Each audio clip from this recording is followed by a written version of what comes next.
Boa noite, caros amigos e irmãos. Vamos começar o nosso Evangelho de hoje cantando uma canção, como é habitual. É na página 32, é exatamente o Evangelho no lar. A vinda de Jesus ao Evangelho no lar é sol, feixe de luz, é raio de luar. Cantem ao amor, mãos em oração. Paz que acalma a dor, paz que acalma a dor, todos sentirão. Sentados à mesa deste nosso lar, como chama acesa, vamos irradiar pensamento em Deus, que conosco está. Se tivermos fé, tudo mudará. A vinda de Jesus ao Evangelho no lar é sol, feixe de luz, é raio de luar. Cantem ao amor, mãos em oração. Paz que acalma a dor, paz que acalma a dor, todos sentirão. Lê com atenção a nova que ficou, peregrinação que o Rabi deixou, e a nobre Maria, mãe de muitas dores, ser-te-á luzeiro, vais para onde fores.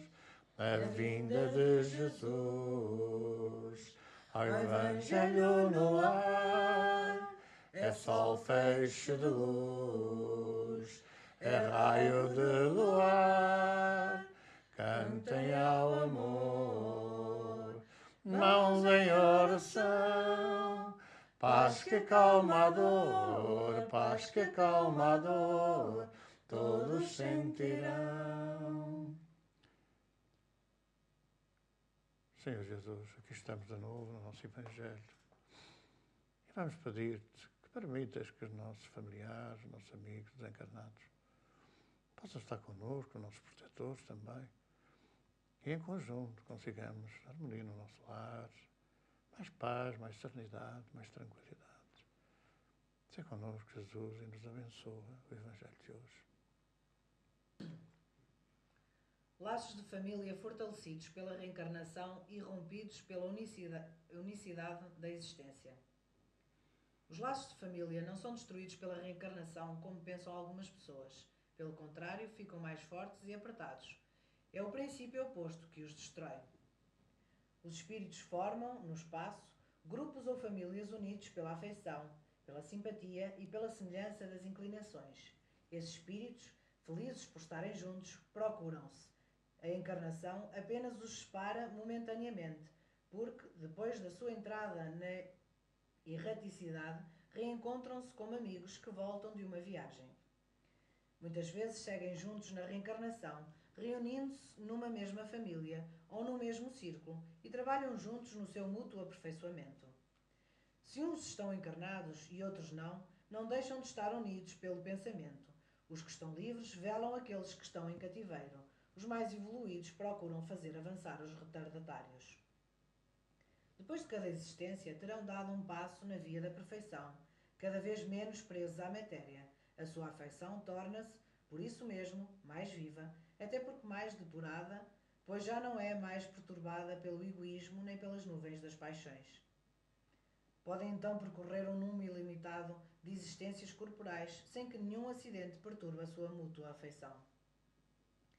É bem claro que aqui se trata de afeição espiritual, de alma a alma, a única que sobrevive à destruição do corpo, porque os seres que se unem na Terra apenas pelos sentidos não têm nenhum motivo para se procurarem no mundo dos espíritos. Só são duráveis as afeições espirituais, As afeições carnais apagam-se com a causa que as fez nascer. Ora, esta causa não existe no mundo dos espíritos, enquanto a alma existe sempre. Quanto às pessoas que se unem exclusivamente por motivo do interesse, nada são realmente uma à outra. A morte separa-as na terra e no céu. A união e a afeição que existe entre os parentes são um indício da simpatia anterior que os aproximou. Assim diz-se, falando de uma pessoa cujo caráter, gostos e inclinações não têm nenhuma semelhança com os seus parentes, que não é da família. Dizendo isto, enuncia-se uma verdade maior do que se supõe. Deus permite nas famílias essas encarnações de espíritos, antipáticos ou estranhos, no duplo intuito de servir de prova para uns e de meio de evolução para outros. Assim, os maus melhoram-se pouco a pouco, com o contacto com os bons e pelos cuidados que recebem. O seu caráter melhora, os seus costumes apuram-se, as antipatias apagam-se. É assim que se estabelece a união entre as diferentes categorias de espíritos, como se estabelece sobre a terra entre as raças e os povos. O receio do aumento indefinido de parentela em consequência da reencarnação é um receio egoísta que prova que não se sente um amor bastante amplo para abranger um grande número de pessoas. Um pai que tem muitos filhos, amá-los-á menos do que amaria se tivesse um só? Mas que se tranquilizem os egoístas. Esse receio não tem fundamento. Do fato de um homem ter tido 10 reencarnações não quer dizer que vai encontrar, no mundo dos espíritos, 10 pais, 10 mães, 10 mulheres e um número proporcional de filhos e de novos parentes. Encontrará sempre os que foram objeto da sua afeição, que lhe estiveram ligados na terra, a títulos diferentes e talvez sob o mesmo título. Agradece a Deus a oportunidade que te foi dada de constituires família, reunindo à tua volta espíritos com quem assumiste responsabilidade reencarnatória. Não te lamentes pelos problemas que enfrentas, choques e discórdias, dores e ansiedades. A família de Nazaré, recebendo em seu seio o doce governador do mundo, teve no seu seio aquele de quem Jesus perguntava: quem é minha mãe, quem são meus irmãos? Quando estes o acusavam de não querer trabalhar e acompanhar gente de mau porte. A lição aí está. Somos devedores desses filhos e companheiro que temos, embora também ali estejam grandes amores do passado que regressam para equilibrar da nossa vida. É preciso que transformes o lar num ninho de amor, em que todos se venham a amar como irmãos, fim último da nossa evolução para Deus. E tu tens papel fundamental nesse combate de amor. A mensagem do livro Vem Comigo, exatamente intitulada A Família, que tem a ver com a leitura que nós fizemos do Evangelho hoje. E, aliás, nós vamos seguindo todo o processo evolutivo do Evangelho, do desenvolvimento, e vamos ver que, começando pela pessoa, depois pela família, depois pela sociedade, depois pelo mundo inteiro, que são criação divina. Neste caso particular, com certeza que muita gente se pergunta porque é que eu tenho um filho rebelde e outro filho muito dócil, muito amigo, muito sensível, mas que mal fiz eu a Deus para me calhar isto na sorte.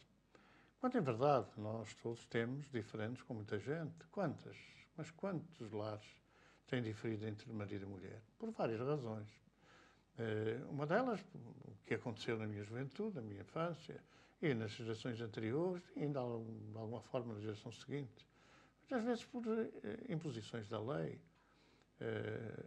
Há uns 100 anos atrás, as pessoas tinham... Era frequente encontrar filhos de pai incógnito. Naturalmente que não podia haver filhos de mãe incógnita. Esses filhos de mães incógnitas, normalmente eram colocados nas rodas dos conventos. Eram abandonados por mães que não queriam que soubesse que tinham filhos, presente da sociedade. Mas era frequente, filho, pai incógnito. Nós vamos encontrar nos registros muitos casos desses, filhos de pais incógnitos. A partir de certa altura, a lei impôs que não podia ser aceito o registro de ninguém, filho de pai incógnito. E aí começou a surgir um ciclo que, de alguma forma, contribuiu para o arrastamento das famílias, porque as pessoas eram obrigadas a casar. Tinham que casar para dar paternidade, para dar o nome às crianças. Às vezes davam o nome às crianças, mas eram casados. E começou a haver mais que naquilo que nos referimos, começou a haver muitas mulheres a entrarem em lares onde não havia afeto, onde não havia amor, ou constituírem lares. Os maridos gostavam minimamente, eram jogos às vezes de prazer, que se perdiam em alguns minutos loucos da vida. E, portanto, passou a ser obrigatório. É claro que esses lares, passado 15 dias, um mês, continuavam desfeitos, não havia ligação nenhuma amorosa, não havia nenhuma sensibilidade. E, portanto, viveram assim anos a fio, às vezes com violência doméstica tremenda, mas que também, na altura, não existia essa história. A mulher era um objeto, a Igreja também não a considerava ainda como alma, como tendo alma. E, portanto, tudo isso arrastou, fazendo com que as famílias praticamente não fossem ligadas por sentimentos espirituais, por essas vibrações que nos fazem às vezes recordar qualquer coisa que não sabemos o quê, mas que as companheiras ou os filhos que nós trazemos ao mundo que têm alguma afinidade, alguma simpatia connosco. Nós recordamos uma ocasião num trabalho de aparecer um espírito, voltando-se para um dos doutrinadores e dizendo: tu não cumpriste o teu compromisso. Comprometeste-me a deixar vir à Terra. Estou à espera há 25 anos e tu não me trouxeste. Mas perdoo-te, porque nestes 25 anos aprendi muito e certamente que te perdoo que não me tenhas cumprido esse compromisso de me trazer à reencarnação. Nós temos compromissos, trazemos à Terra. Às vezes esquecemos deles. Nós temos compromissos de mediunidade quando estamos perante a sociedade que nos critica. A gente recusa a, publicamente, conhecer a nossa situação. E são tudo dados que vêm de outros passados, de outras vidas, de outras experiências reencarnatórias, em que tivemos diferentes com companheiros, com companheiras, com amigos, a quem traímos, a quem roubamos as mulheres. E daí que tínhamos que acertar, porque há uma coisa que estamos condenados, é o facto de amarmos uns aos outros. Com o tempo, demoramos muito ou pouco. Então, às vezes, esses com quem nós estivemos diferentes, a quem prejudicamos, a quem fizemos mal, vêm ao nosso lar para, assim como nós os deixamos cair, os fizemos cair pelo nosso comportamento, agora os ajudamos a erguer-se. Mas também vêm aqueles que tiveram grandes afinidades connosco. Quantas vezes estão no mesmo lar, marido e mulher, que foram marido e mulher noutras vidas, ou que foram irmãos, ou que foram companheiros, às vezes, não muito lógicos, não é?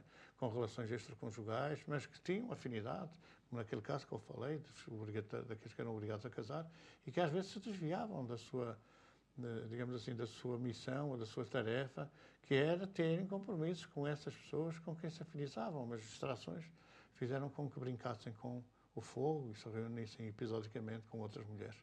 Portanto, é esse reencontro que se dá hoje nos lares. Os chefes de família, os casais, deviam ter consciência disso.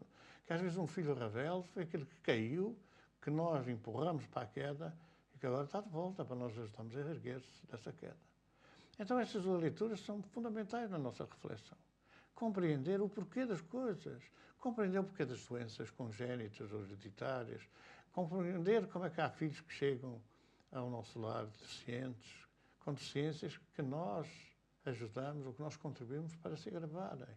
E que agora teremos que ter a paciência, enfim, a serenidade para os ajudar a debelar os seus erros, tendo junto de nós os erros que nós ajudamos a alimentar. Então é muito importante esta reflexão sobre a família, sobre a vida na família, até porque é preciso não privilegiar aqueles que se afinizam connosco em detrimento daqueles que não se afinizam na mesma família. Os pais têm que gostar igualmente dos filhos, embora uma teoria muito elevada que ainda não estamos muito preparados para pôr em prática, embora temos que reconhecer que não podemos, no fundo, ter essa vibração com todos. Diz o Evangelho que não se podem amar os inimigos da mesma forma que se podem amar os amigos, mas amar. É evidente que não podemos mostrar, às vezes, diferenças que vão acicatar ainda mais aquele choque vibratório negativo que alguns filhos têm connosco. Podemos sentir, isso é impossível de evitar, mas não mostrar, que é muito importante para os êxitos que nós precisamos de atingir nesta tarefa sublime que é a maternidade, que é a paternidade. Quando existe a união numa família, como falou, nos casos de terem que ser obrigados ou optarem pelo casamento porque alguém engravidou, ou para dar o nome ou para isto, Terá sempre alguma coisa a ver, em termos do casal, ligação com vidas passadas?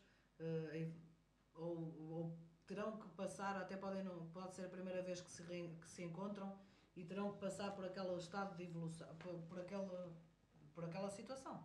Quer dizer, nem tudo na Terra, em tudo são expiações. Não são expiações, quer dizer, não são tudo resgates de erros. Também há provas. E se é verdade que nos passados, em vidas passadas, nós tivemos experiências negativas, em que realmente desprestigiamos ou de alguma forma desmerecemos os companheiros, é natural que hoje se apresentem factos para provar que nós modificamos, que nós aceitamos de alguma maneira aquilo que fomos responsáveis e que procuramos ultrapassar. Mesmo nos casais que eram obrigados, ou melhor, nas pessoas que eram obrigadas a casar, na nossa geração, nas anteriores, há, de facto, sensibilidades que se apuraram e há realmente casais felizes que fizeram, com algum esforço, a aproximação e que se reencontraram naquilo que é uma tarefa dos dois, independentemente de não terem afinidade, que é vencer os desafios do casamento.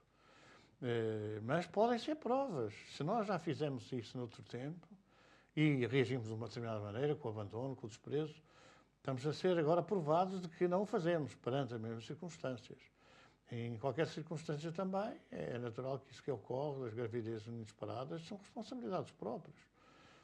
Hoje a Igreja começa agora a aceitar, através do Papa, que de facto havendo tanta possibilidade de, sem atentar contra a vida, evitar ter filhos, porque é que as pessoas não evitam, antes que depois sejam confrontados com a realidade e tenham que as vencer, porque são desafios, são provas que nos são pedidas.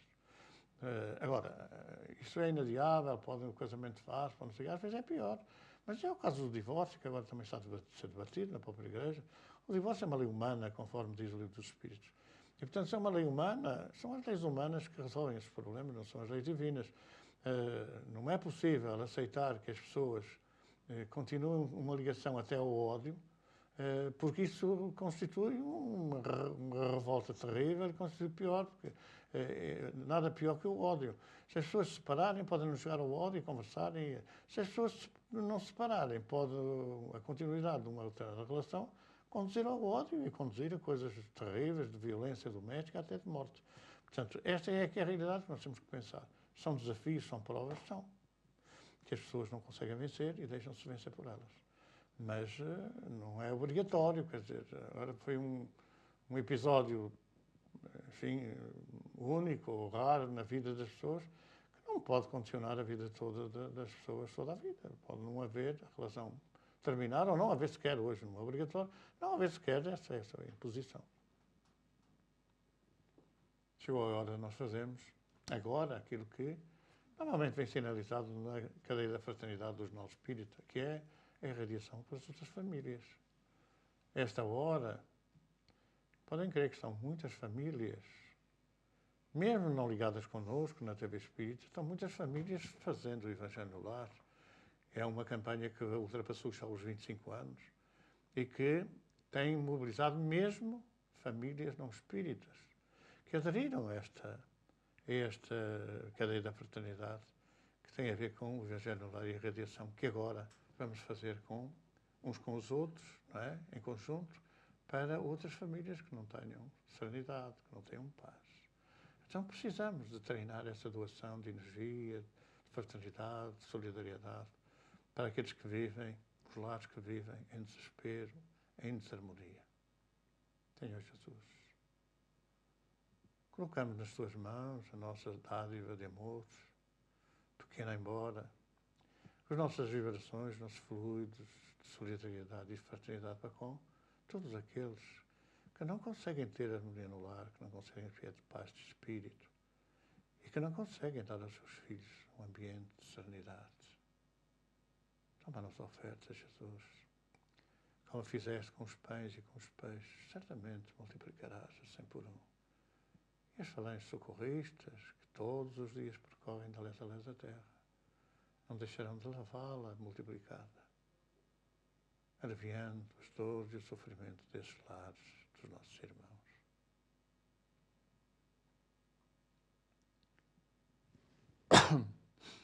Vamos cantar uma canção muito bonita de um grande compositor da música clássica. Vamos, Juventude. É na página 16. Tantos jovens buscando no prazer o amor, sem cuidarem de nenhum ideal, vão pisando espinhos, construindo a dor, sem pensarem que o homem é um ser imortal. Vão perdidos, sem norte, cegos, sem luz e sem moral. Caminham fartos de liberdade e ninguém quer saber se aproximam da perdição. Cegueira não falta à humanidade. Só preciso alterar esta situação. É urgente clarear tanta ilusão. Somos nós, juventude, quem tem que avançar e gritar que é preciso esses jovens alertar. É a droga, refúgio de falta de amor, o tabaco uma triste ilusão. É o álcool, um mundo sem norte e valor, sem moral nem sentido, é a prostituição. Muitos jovens incautos julgam não ter mais solução e seguem tolhidos sem liberdade. Desconhecem que há forma de encontrar libertação na luta por conhecer toda a verdade. Somos nós quem tem que lhes mostrar que Jesus é caminho a retomar. Somos nós, juventude, quem tem que avançar. A tarefa é urgente e não pode esperar.